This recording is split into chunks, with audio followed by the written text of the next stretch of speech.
बिहार अगर करवट लेता है तो इस देश में परिवर्तन होता है। इस बात को याद रखिएगा कि 1942 में जब भारत छोड़ो आंदोलन हो रहा था तो बिहार का चप्पा चप्पा ब्रिटिश साम्राज्य के खिलाफ लड़ रहा था। फुटबॉल है जी, हैं? वोट ले लीजिएगा और जब मन करेगा तब लतिया दीजिएगा।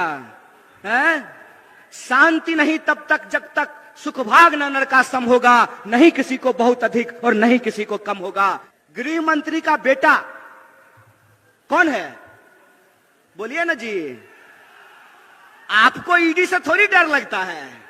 डरे वो, घबराए वो जो बेईमानी किए हो, जो ईमान से जीते हैं, उनको डरने और घबराने की जरूरत नहीं है। हम मंच पे खड़ा होकर के राजनीति नहीं करते हैं, न्याय और हक की लड़ाई लड़ते हैं। ये बात याद रखिएगा। इतनी जोर से आवाज लगाइए कि सत्ता को घबराहट होने लगे, उनको यह एहसास हो जाए कि बिहार एक बार फिर से इस देश में क्रांति के लिए, बदलाव के लिए तैयार है। उनको घबराहट हो जाए कि उनका जो फूट डालो राज करो की नीति है, वो फूट डालो राज करो की नीति नहीं चलने वाली है। और ये फूट डालो राज करो की नीति क्या है? टीवी खोल करके देख लीजिएगा। भाई लोग, आपसे कोई शिकायत नहीं है।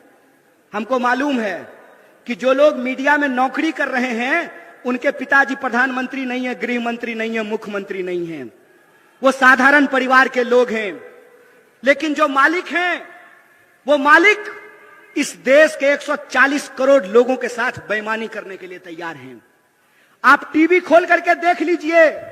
टीवी आपका रिचार्ज कराया है आपने, रिचार्ज भरवाते हैं आप, लेकिन जब आप टीवी खोलेंगे तो आपके खिलाफ दिन भर बात की जाएगी। मोदी जी कहते हैं मोदी जी की गारंटी है। महाराज, भाजपा की गारंटी होती तो 1 मिनट के लिए मान भी लेते। मोदी जी की गारंटी है तो बिल्कुल भरोसा मत कीजिए। अगर विश्वास नहीं होता है तो यशोदा जी से जाकर के पूछ लीजिए। गारंटी लिए थे ना जी। अच्छा, यहां पे भी बहुत सारे लोग बैठे हुए हैं। अग्नि को साक्षी मान करके 7 फेरा ले करके, हिंदू रीति रिवाज से अग्नि को साक्षी मान करके 7 फेरा ले करके 7 जन्म का वादा निभाने का गारंटी लिए थे ना मोदी जी। किए पूरा? किए पूरा? भाग गए ना छोड़ के? कोई गारंटी नहीं है इस आदमी का। इस आदमी का एक ही गारंटी है कि इस देश की धन संपदा को लूट करके अपने दोस्त के खजाने में पहुंचा देंगे।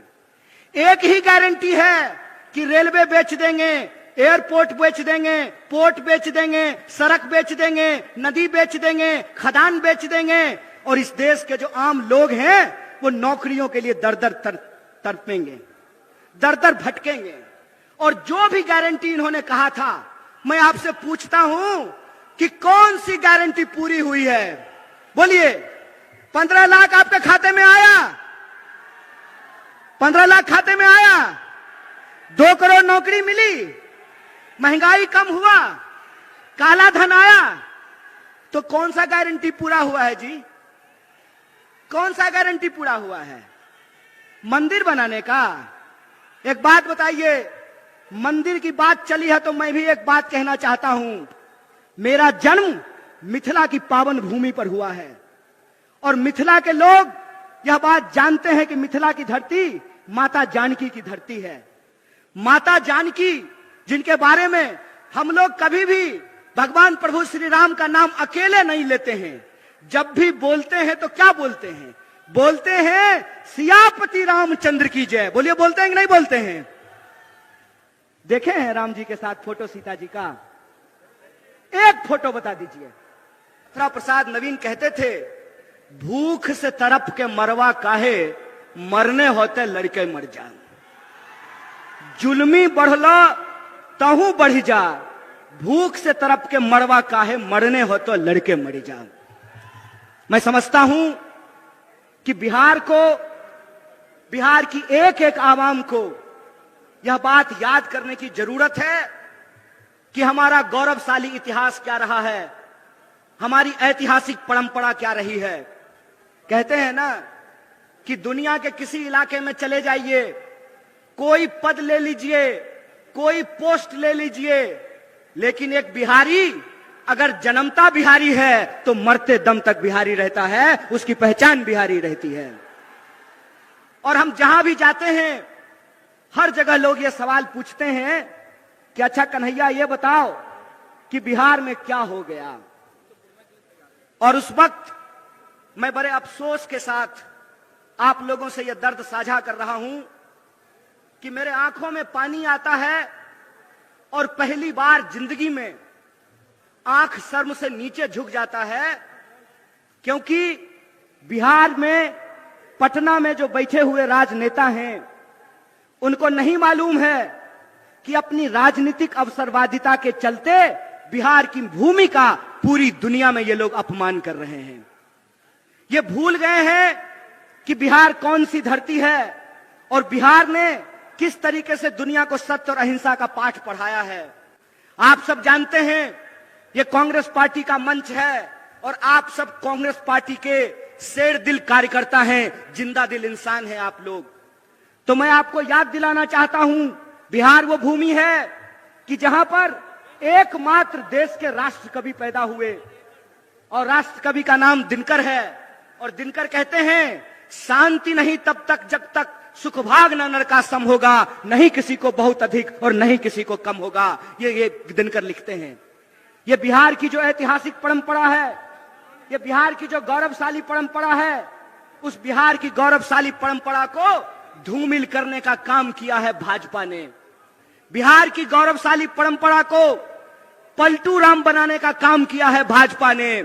इसीलिए मैं आप तमाम लोगों से एक अपील करना चाहता हूं, सवाल चुनाव जीतने का नहीं है, सवाल किसी को मुख्यमंत्री और प्रधानमंत्री बनाने का नहीं है। सवाल यह है कि बिहार में रहने वाले जो 14 करोड़ लोग हैं, चाहे वो किसी भी जाति के हों, चाहे वो टीका लगाने वाले हों या टोपी पहनने वाले हों, किसी भी धर्म के हों, किसी भी संप्रदाय के हों, किसी भी बोली को बोलने वाले हों, चाहे वो मगही बोलते हों, भोजपुरी बोलते हों, मैथिली बोलते हों, अंगिका बोलते हों, कोई भी भाषा बोलते हों, बिहार के जो 14 करोड़ लोग हैं उनके आत्मसम्मान का सवाल है। फुटबॉल है जी, हैं? वोट ले लीजिएगा और जब मन करेगा तब लतिया दीजिएगा, हैं? ये जो बिहार के लोग हैं, बिहार के लोगों को ये सोचना पड़ेगा। नौजवानों से खास करके ये अपील करना चाहता हूं, दोस्त एक बात याद रखिएगा, ये लड़ाई किसी पार्टी को सत्ता में लाने की नहीं है। ये लड़ाई इस बात की है कि अगर हम इस देश के नागरिक हैं तो हमारा हक इस देश के दूसरे नागरिकों के बराबर है कि नहीं है। लड़ाई इस बात का है कि अगर इस देश में गृह मंत्री का बेटा कौन है, बोलिए ना जी, आपको ईडी से थोड़ी डर लगता है। अरे आप लोग तो ईमानदार लोग हैं। आपके घर पे अगर इनकम टैक्स वाला आ जाएगा तो उल्टे उसको चाय पिला करके जाना पड़ेगा। आपको घबराने की जरूरत नहीं है। डरे वो, घबराए वो जो बेईमानी किए हो, जो ईमान से जीते हैं, उनको डरने और घबराने की जरूरत नहीं है। तो मेरा सवाल यह है कि इस देश में अगर गृह मंत्री का बेटा बीसीसीआई का सेक्रेटरी बन सकता है, इस देश में अगर एमपी लोग 5 साल के लिए बन सकते हैं, एमएलए 5 साल के लिए बन सकते हैं, नीतीश कुमार जी 5 साल में 3 बार मुख्यमंत्री बन सकते हैं, तो हमको भी नौकरी देनी पड़ेगी। बोलिए गलत बोल रहे हैं कि सही बोल रहे हैं? सही बोल रहे हैं ना? अगर यहां बैठे हुए हमारे नेता आदरणीय जयराम जी, आपको पेंशन भी मिलता है राज्यसभा में, तो आपको अगर पेंशन मिलता है, आपको पेंशन मिलना चाहिए कि नहीं मिलना चाहिए? बोलिए, मत डरिए गृह मंत्री से, डरने की जरूरत नहीं है। इसीलिए मैं कहता हूं यह न्याय की बात है। न्याय की बात यह है कि अगर इस देश में प्रधानमंत्री के चंदादाताओं का 14.5 लाख करोड़, कितना? 14.5 लाख, बाबू रे सुन्ना बिठा के देख लेना कि क्या को सुन्ना बिठाना पड़ेगा 14.5 लाख में। 14.5 लाख करोड़ अगर प्रधानमंत्री के दोस्तों का कर्जा माफ किया जा सकता है, तो बिहार के भीतर भी मखाना उगाने वाले, मक्का उगाने वाले, धान उगाने वाले, गेहूं उगाने वाले और सब्जी उगाने वाले किसानों का कर्जा माफ करना पड़ेगा। बोलिए गलत बोल रहे हैं कि सही बोल रहे हैं? कॉर्पोरेट का कर्जा माफ कीजिएगा और किसान का कर्जा माफ नहीं कीजिएगा। बीसीसीआई का सेक्रेटरी बनेगा गृह मंत्री का बेटा और हमको जो है ठेके का नौकरी दीजिएगा। मंत्री बनेंगे 5 साल के लिए, प्रधानमंत्री बनेंगे 5 साल के लिए और अग्निवीर योजना के तहत हमको 4 साल का नौकरी दीजिएगा। 4 साल का नौकरी दीजिएगा। हम मंच पे खड़ा होकर के राजनीति नहीं करते हैं, न्याय और हक की लड़ाई लड़ते हैं, ये बात याद रखिएगा। और उसी न्याय की, हक की लड़ाई में मैं बिहार के नौजवानों से एक अपील करना चाहता हूं। दोस्त, घबरा करके आत्महत्या करने की जरूरत नहीं है। हम वो धरती हैं जहां चंद्रगुप्त पैदा हुए थे और मौर्य साम्राज्य ने सिकंदर तक को चुनौती दिया था। हम वो धरती हैं जहां हम सत्य और अहिंसा का पाठ भी पढ़ाते हैं।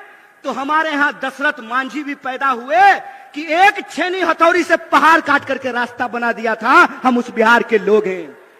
इसीलिए बिहार के वासियों से कहना चाहता हूं, ए मेरे दोस्त, बिहार का धर्म है, बिहारी होने का धर्म है अपने हक और अधिकार के लिए संघर्ष करना।